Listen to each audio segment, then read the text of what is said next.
Bonjour tout le monde, des bons débuts de semaine à tous, bon printemps aussi.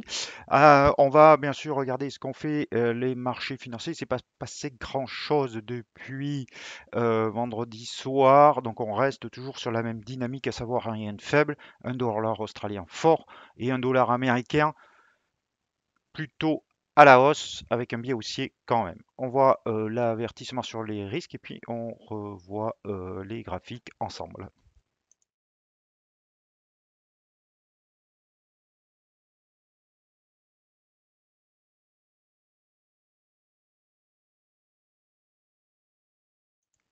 Voilà, comme vous pouvez le voir, donc il s'est pas passé grand-chose. Vous voyez cette petite toupie, bougie en formation aujourd'hui, donc ce matin, calme plat sur le dollar, en tout cas, qui est juste sous la moyenne mobile courte à 13 périodes, donc une petite respiration toujours en cours, mais vendredi, on avait eu quand même cette reprise qui s'est soldée avec une mèche haute. Donc vraiment, une respiration sur le dollar, une stagnation. Il va falloir attendre maintenant une bougie un peu plus conséquente pour voir la direction. Mais pour l'instant, donc, on va privilégier la consolidation. Cette semaine, il n'y a pas énormément de choses. Il y a quand même quelques chiffres, mais plutôt à partir de mercredi. Mais il y a quand même les banquiers centraux qui vont tous parler, puisqu'il y a à peu près un membre de la Fed par jour qui parle. Donc, ce sera plutôt ça qui va montrer la direction pour les marchés, à savoir les interrogations par rapport à la politique monétaire et savoir s'il va y avoir une hausse de taux à la prochaine réunion. Et bien sûr, pour l'euro, c'est surtout les développements sur la guerre en Ukraine qui vont prédominer. Le euro-dollar, justement, ici, euh, qui, vous le voyez, est sous toujours les 1,1122. Je vous en parle depuis la semaine dernière. Donc, tant qu'on est sous 1,1122, on a un biais qui est plutôt baissier, mais on est plutôt dans une phase de neutralité entre ces deux moyennes mobiles de court terme. Donc, pour que la reprise baissière reprenne, et il va falloir qu'on casse par exemple les plus bas de vendredi avec une bougie rouge et pas une bougie d'hésitation. Euh, je n'exclus pas, comme vous pouvez le voir, alors même si la lecture en ABC elle est terminée, parce que là on a 2 points, donc ça c'est pas possible, hein, il n'y a plus de lecture en ABC, mais je n'exclus pas un dernier peut-être, une dernière vague essai à la baisse, on va dire, qui irait tester un peu plus fortement la zone de support de mars-avril 2020, au-dessus de 1,0631-0,7, mais ça serait vraiment pour moi le point bas de l'année, sauf bien sûr, généralisation du conflit en dehors des frontières de l'Ukraine, mais on n'en est pas là. Donc, neutralité à très court terme pour l'instant sur l'euro-dollar. Sur l'euro-yen, puisqu'on est sur l'euro, on va rester là. On est toujours sur une je vais enlever ça. On est toujours sur une dynamique haussière quand même sur l'euro-yen, hein, avec en ligne de mire les 133, même si... Alors tenez pas compte de cette bougie puisque c'est celle d'hier, de vendredi, de dimanche. Je pense que je vais passer d'ailleurs, je vais peut-être enlever ces 2 heures de cotation parce que ça force un petit peu la lecture.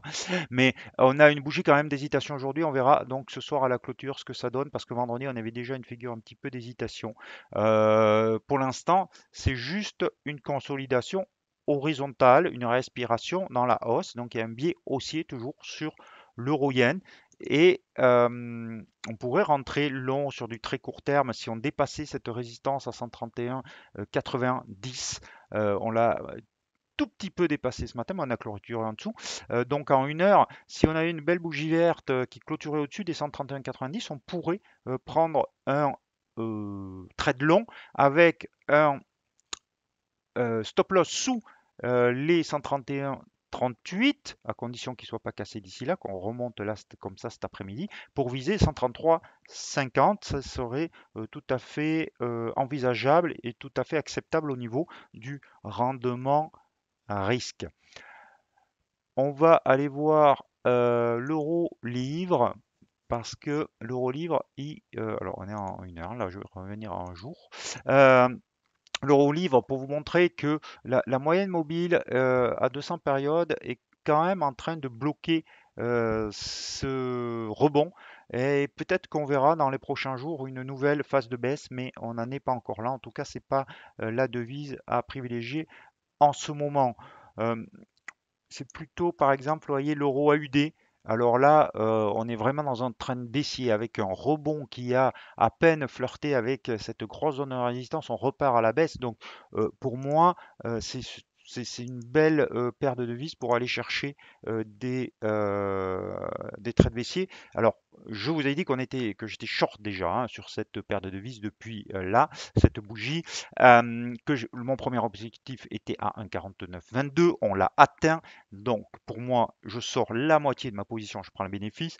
Maintenant, on est en dessous. L'autre objectif de ce trade que je vous avais donné, je crois que c'était jeudi, c'est 1,4706.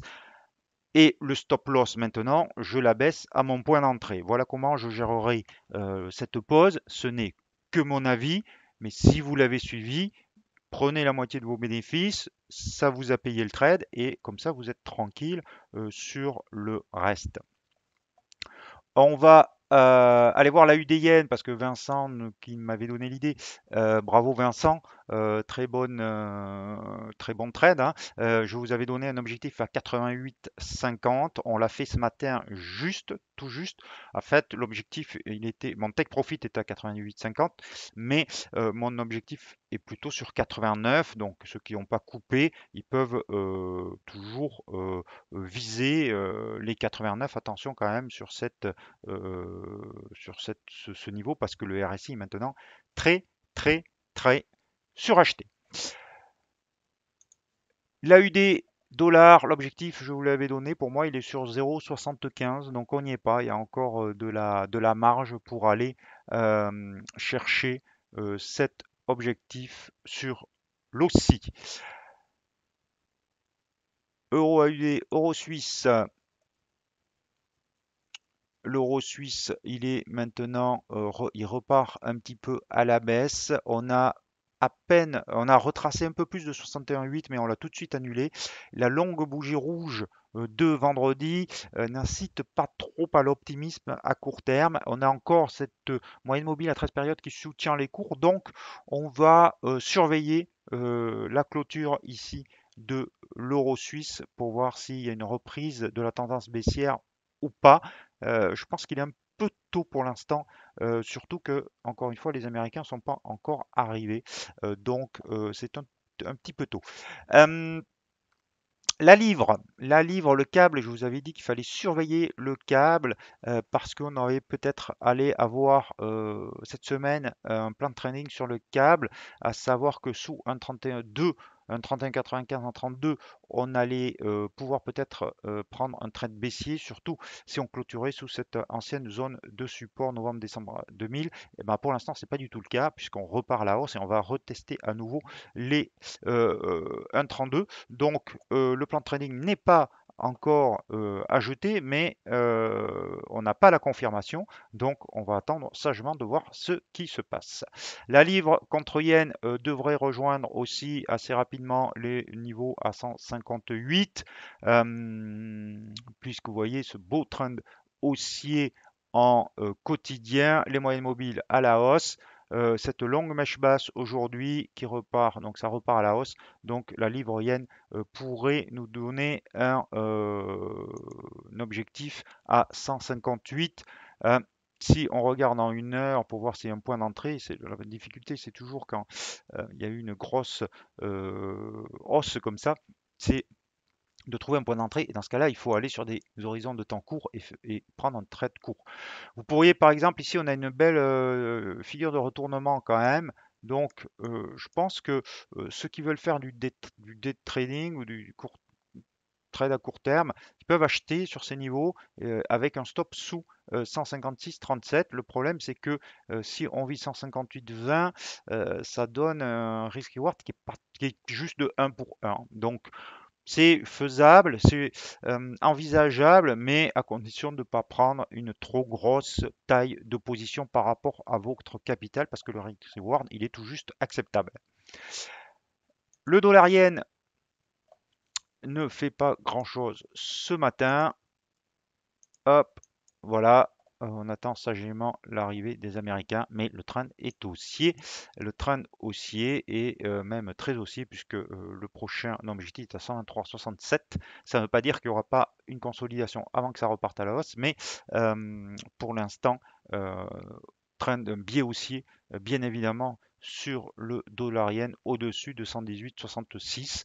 Je ne sais pas si certains d'entre vous avaient suivi cet avis que j'avais donné la semaine dernière pour viser plus haut, mais on a, cet objectif qui est toujours valable, même si c'est sûr que le dollar yen, c'est pas la plus volatile des paires de devises. Ça monte lentement, mais c'est par exemple, pour des débutants, c'est très bien parce que justement, ça vous donne un peu plus de temps de réflexion que d'autres devises, par exemple, qui vont beaucoup plus vite. Le Loonie, on revient sur cette oblique haussière. On verra si on a une figure de retournement à son contact, mais ça sera intéressant parce que ça pourrait donner lieu aussi à une idée de trading. Je crois que j'ai fait le tour de toutes les paires de devises que je voulais voir avec vous aujourd'hui. Un petit résumé donc. Bon, il se passe pas grand-chose en fait, c'est normal, on est le lundi matin.